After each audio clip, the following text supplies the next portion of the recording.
Shri Pramod Narayan, please Shri Pramod Narayan.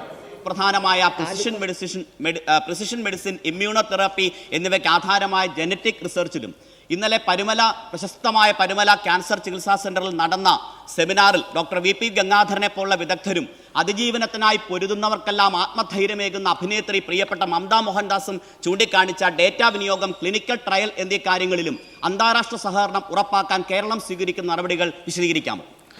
Sir, ബഹുമാനപ്പെട്ട അംഗം സൂചിപ്പിച്ച ജനറ്റിക് ഗവേഷണവുമായിട്ട് ബന്ധപ്പെട്ട് ജനിതകപരമായിട്ടുള്ള മാറ്റങ്ങളും മ്യൂട്ടേഷൻ ഉൾപ്പെടെയുള്ള കാര്യങ്ങളിലും സർ പഠനവും ഗവേഷണവും നമ്മുടെ 2 ക്യാൻസർ സെൻ്ററുകളിൽ RCCയിലും മലബാർ ക്യാൻസർ സെൻ്ററിലും നടക്കുന്നുണ്ട് സർ.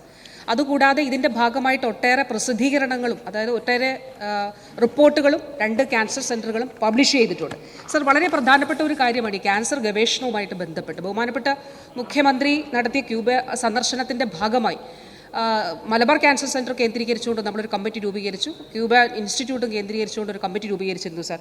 അവിടെ ട്രിപ്പിൾ നെഗറ്റീവ് സ്തനാർബുദത്തിന് ഒരു വാക്സിൻ, അതുൾപ്പെടെ ലങ് ക്യാൻസറിന് ഉള്ള വാക്സിൻ ക്യൂബ ഇതിനോടകം തന്നെ ഡെവലപ്പ് ചെയ്തിട്ടുണ്ട് സാർ. അപ്പോൾ ഈ സബ് കമ്മിറ്റികളുടെ സഹായത്തോടെ ഇപ്പോൾ ആദ്യം തന്നെ ട്രിപ്പിൾ നെഗറ്റീവ് ബ്രസ്റ്റ് ക്യാൻസറിനുള്ള മോളിക്യൂൾസ് അവർ ഇവിടേക്ക് നൽകിക്കൊണ്ട് MCC കൂടി ആ ഗവേഷണത്തിൻ്റെ ഭാഗമായി ചേർന്നുകൊണ്ട് നമുക്കത് വികസിപ്പിക്കാനായിട്ട് സാധിക്കും. ഞാൻ നേരത്തെ പറഞ്ഞ ഗവേഷണങ്ങളുടെ ഭാഗമായിട്ടാണ് സാർ RCC CDAC-ഉമായിട്ട് ചേർന്നുകൊണ്ട് സർവീസ് സ്കാൻ ഡെവലപ്പ് ചെയ്ത്, സർവീസ് സ്കാൻ സർവൈക്കൽ ഗർഭാശയകള ക്യാൻസറിൽ ഒരു സെല്ല് പോലും വിട്ടുപോകാതെ മെക്കനൈസ്ഡ് ആയിട്ട് അത് കണ്ടുപിടിക്കുന്നതിന് വേണ്ടിയിട്ടുള്ള സംവിധാനം ഒരുക്കിയിട്ടുണ്ട്.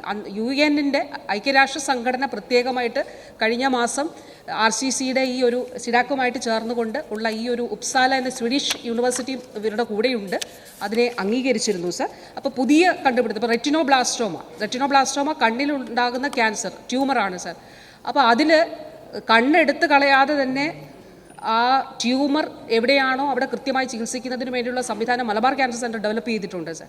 ഇന്ത്യയിൽ 4 ആശുപത്രികളിൽ മാത്രമേ അതുള്ളൂ, അത് മലബാർ ക്യാൻസർ സെൻറ്ററിലാണ്. അപ്പോൾ ഞാൻ ഇത് പറഞ്ഞത് തീർച്ചയായിട്ടും ഈ കാലഘട്ടത്തിൽ ഗവേഷണത്തിന് നല്ല പ്രാധാന്യം കൊടുക്കുന്നുണ്ട്.